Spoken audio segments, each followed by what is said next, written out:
Hey, welcome to the show. You're listening to Business in Vancouver on Roundhouse Radio 98.3. We are the daily business news program from Business in Vancouver newspaper and BIV.com. I'm Tyler Orton. And I'm Hayley Woodin. The Bank of Canada raised its key interest rate on Wednesday for the first time in almost 7 years. Now, this rate, it impacts everything from mortgage rates to the value of even the dollar.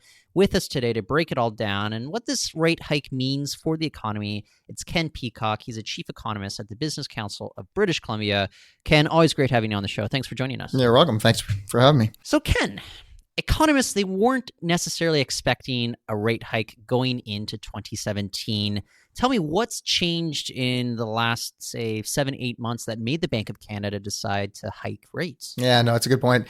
At the outset of the year, you've talked to most economists, they would have said, well, 2018, we'll start to see the Bank of Canada begin to hike rates. I think economic conditions have improved. The job numbers that came out from Statistics Canada for the national economy were very strong, over 40,000 jobs created.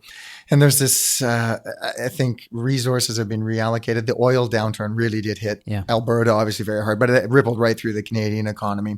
And so the weak Canadian dollar has helped lift the export sector and provided a boost there, particularly evident here in BC. We really have benefited from the lower loonie. So there's just some economic momentum and better strength than most people would have anticipated at the outset of this year. I mean, remarkably, the Canadian economy has led the G7 economies and other advanced economies in economic growth. So there really has been a shift. The Canadian economy has picked up. So that'll be the main motivating reason and motivating factor. There's a couple other things we can layer in there that I could touch upon, but if you have another question, go ahead. Well, yeah, if we look at what this impacts, we've already seen the big banks starting to raise mortgage rates over the last week. It's probably going to continue on after this rate hike's just been announced. What other impacts do we anticipate from a rate hike like this? Yeah, so it's a great question. The big one, of course, is consumer credit. So people with variable mortgage rates that are geared off the prime lending rate will have their mortgage rates increased 25 basis points as of this morning.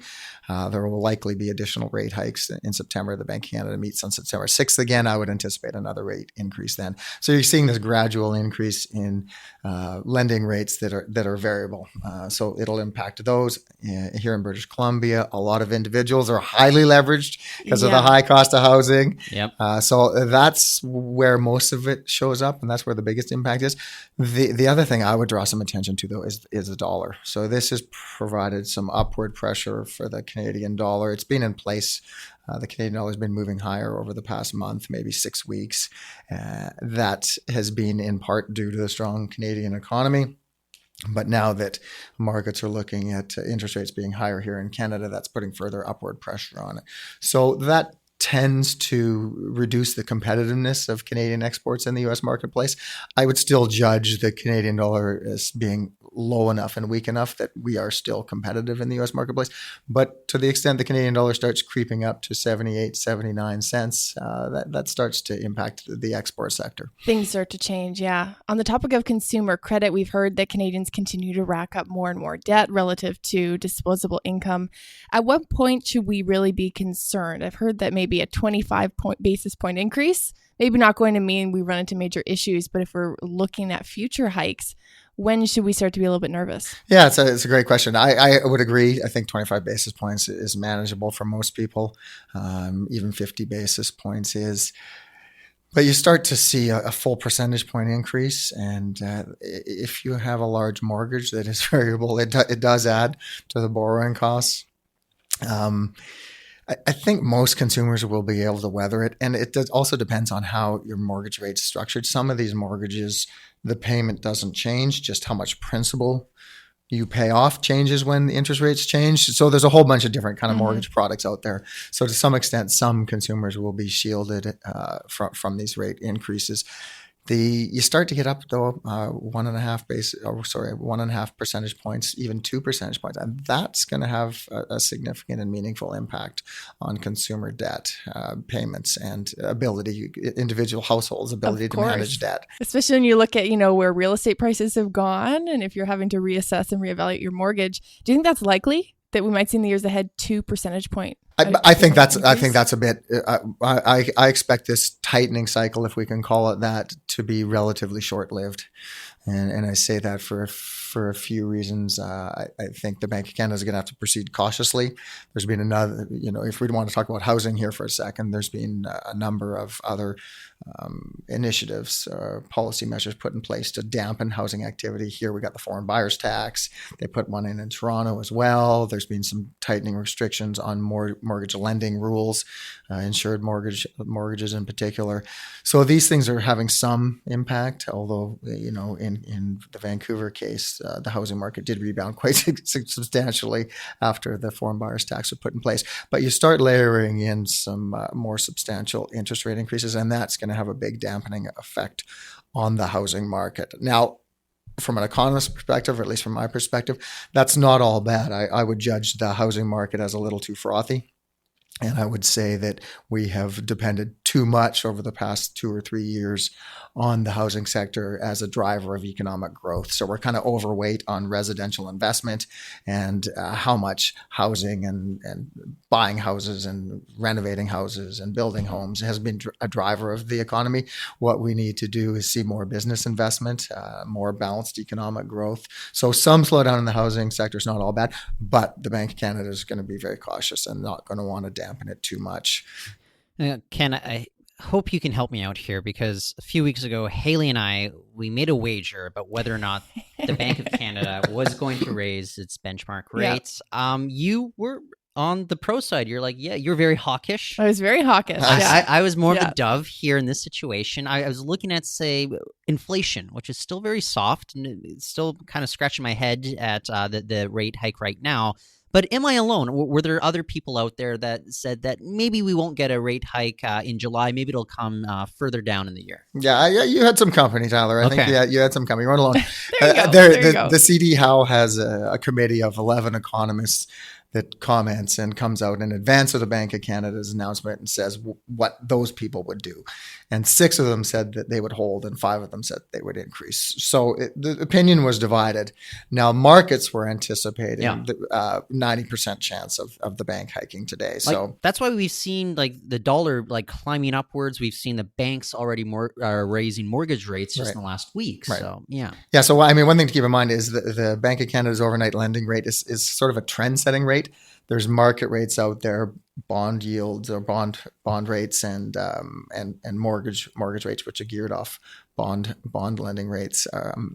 So those market rates tend to move up in advance of the bank actually hiking, because, as Hayley accurately predicted, markets anticipate the increase as well. Yeah. Wow. My prize, I have to tell you, Ken, my prize is a fist bump. So yeah. You should have leveraged Tyler, more. I know. Let's do that on air, Hayley. We promised listeners a fist bump. So we're both winners. The best. Here. Yeah, that's great. Okay. So Ken, also this week, you guys over the Business Council of British Columbia, you released your economic review and outlook for British Columbia. You guys are actually revising growth for the Canadian economy upward compared to your last outlook. Tell me what's going on in the BC economy, I should say. What's going on in the BC economy that made you guys revise this? It's main thing was how strong the economy was in 2016. Momentum. There's a momentum story going on here. So we anticipated or expected, growth in 2016 to be 2.8, 2.9, maybe 3%. But then official data from Statistics Canada came out and said the BC economy grew by 3.7%. That's a big number. Yeah. And just to provide some context there for you, I was doing some digging around, and clearly we led all the provinces in economic growth by significant margin. And I thought, maybe we did better than that. Well, I wonder how the U.S. states did. Well, BC outperformed all U.S. states, really, except for one. Oh, can I guess? Yeah, Is it Washington State? It was Washington State. There you go. Nice guess, buddy. Yeah. So, in all fairness, I read a story about it. Oh, did you? Yeah. Okay. Yeah. So, we're leading North America in terms of economic growth. And when we first did our forecast in January, we expected some of that momentum to slow down, and we didn't have the 3.7% figure out of StatsCan yet. So, when we wrote our forecast just over the past few weeks here, we took a look at that. And the strength of the job market in BC Yeah. is just almost unbelievable. What was It's it? really very strong. In June, we added almost 20,000 jobs. We did. So in the second quarter of this year, the average employment level was up 4.1% Wow. over the second quarter in 2016. That's the strongest year-over-year increase for a quarter in 20, 25 years. You got to go back to 1994 Really? to get that strength of year-over-year job growth. Back There's been a couple Bill Clinton days. Yeah, there's been a couple other quarters that were close, but so really the job market's remained healthy. The housing market has remained stronger, bounced back more than we would have anticipated once the foreign buyers tax was put in place, and consumer spending remains at very elevated levels. Again, higher and more momentum than we would have anticipated. So all this is adding up to you can't fight this momentum, and so we decided we're going to revise our outlook upwards. You alluded to it, but there's a lot of activity going on in the housing markets right now. Housing activity with regards to jobs. It doesn't matter if maybe a real estate agent, a mortgage broker, or just somebody in construction. Any insight about where a lot of the job creation is coming from? Is the housing sector a big, reason why? Housing's a big driver, big economic engine, and you touched upon a few of them for sure. I mean, realtors, last year, out of all industries, StatsCan breaks out the economy into, depending on the level of detail, but 100 or 125 different industries. The offices of real estate agents and related activity was the number one growth industry. Wow. Last year. So those people are benefiting. The construction you correctly identified, and it shows up in retail. One retail segment that's been the strongest performer among the different segments of retail activity is suppliers of building materials. Right. So and also furniture and appliance stores. They were also seeing strong growth. So often when people move, they will get new appliances, or all these new homes need to be equipped with appliances. People furnish homes with new furniture often when they move. So that's been a big economic engine as well. Now, flip over to, we touched upon the dollar and the export sector a while back. The export sector really has benefited the provincial economy, and a lot of that can be traced to the lower level of the Canadian dollar. And when I talk about the export sector, I'm talking about it in a broad sense. So there's all this merchandise that BC produces: lumber, pulp, mining products, some manufactured goods, agriculture products. Those tangible goods, they've done well, and growth in exports to the U.S. has been strong. But there's also the other elements that are more in the services area, and I would also include tourism in there. Tourism is an export. We can, as an economist, we consider it an export, even though the people are here, they bring foreign money in. So it's an inflow of money. So we classify it as an export. I've never thought about it that way, but I like how you broke that down for me. Yeah. And same with film and television. And so when if it's a Hollywood production, the money to produce that movie flows into the province from external sources. So we consider film and television an export industry as well. And film and television industry has been booming. And that industry had posted the strongest job growth in 2016. Well, it was growing so much that like the BC government came out and said, like, look, we can't keep dishing out these tax credits at the same rate that we were. And I think they revised it for new productions like back in October. For that particular industry, though, do you see the dollar having enough of an impact that it could slow it down? We also have the revised tax credits that went into effect last fall. Could we anticipate some sort of slowdown in that particular sector? I think you need to see the dollar up quite a bit more than it is. And I say that for, and the main reason is because the industry here in BC is very well established. You speak to people from outside of the province who come here to do productions. They're always very impressed with the quality of the workforce. We've got a bunch of studios in place, and it's a great place for locations. I think a lot of film and television productions like the variety of locations and the setting here in Vancouver and British Columbia. So it's really well established. Plus we have the added benefit of we're in the same time zone as Hollywood. And believe it or not, that actually is a bit of a factor. And so you wrap all those things up, and it's a pretty well established industry. To take a whole bunch of wind out of those sails, you need the dollar up around 90, 95 cents, I would think. Yeah, a little bit more needed. Yeah. Okay, so what if we look more broadly at exports? Stronger dollar, some uncertainty around NAFTA, around forestry products. We've had a change in government here, which was quite a period of political uncertainty for some time there. What do you think that spells for the BC economy moving forward? So it's a good question. I think the stronger dollar is something to keep an eye on. Our exports will still be competitive. They are at where the dollar currently is. The dollar probably will continue to edge up, though, in anticipation of additional rate hikes by the Bank of Canada.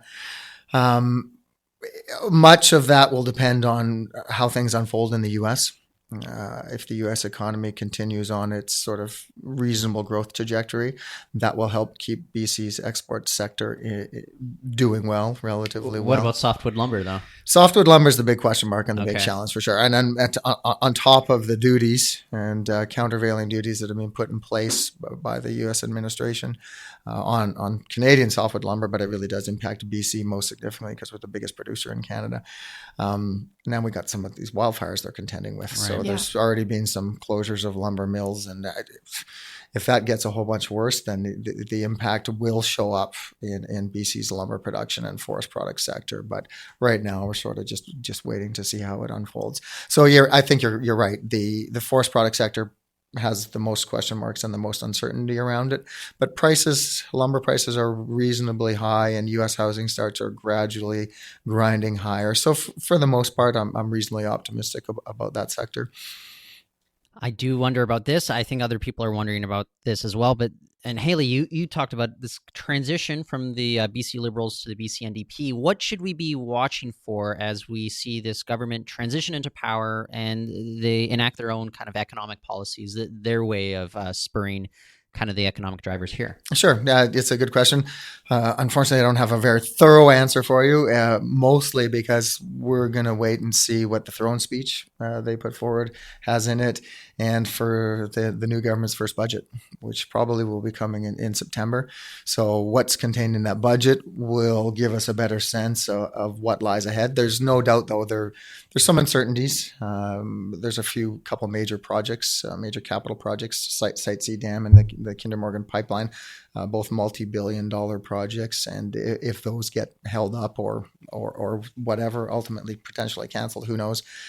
That will have an impact on economic growth, particularly the Site C up in the northeast part of this province, because that's a big economic driver right now up there. It is, yeah. And I think it's clear at this point, maybe without a dollar figure, but we're entering a period of higher taxation too. So maybe that'll have an impact on certain sectors or on consumer spending. Sure. That's something that's of concern to us at the Business Council. And we come at it mostly from the perspective of the ability to attract talent into British Columbia, particularly in the high-tech area, software engineering.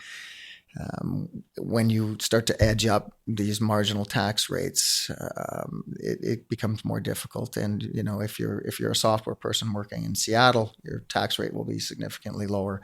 So the differential starts to become more meaningful if we see tax rates at the higher end of the income scale going up a couple of points. Yeah, I heard that concern expressed from Bill Tam as well, from the BC Tech Association, the outgoing CEO there. And he said, yeah, we are watching how these corporate tax rates are going, as well as the levels that we're seeing paid by individuals as well. Because that talent attraction, I guess, why not just talk about Trump for just a second here?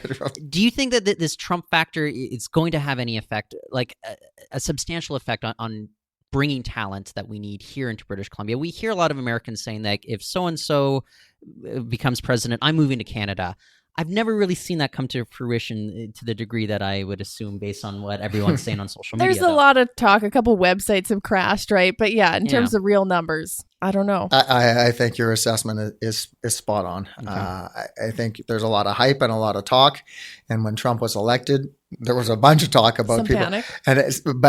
So to sort of support your sense and your intuition, I think I heard that a lot of the universities had inquiries, and some of the search firms had a lot of inquiries. But when it came to actually making the move, as you just suggested, people aren't flowing across the border in large numbers from the States up to here. I think Hayley and I, we've discussed this. Like, people love their country. Like, I think for a lot of Americans to say, well, I'm going to move away because whoever's president, I think a lot of Americans just want to stick it out and kind of make their country better, no matter where you are on the political spectrum. So.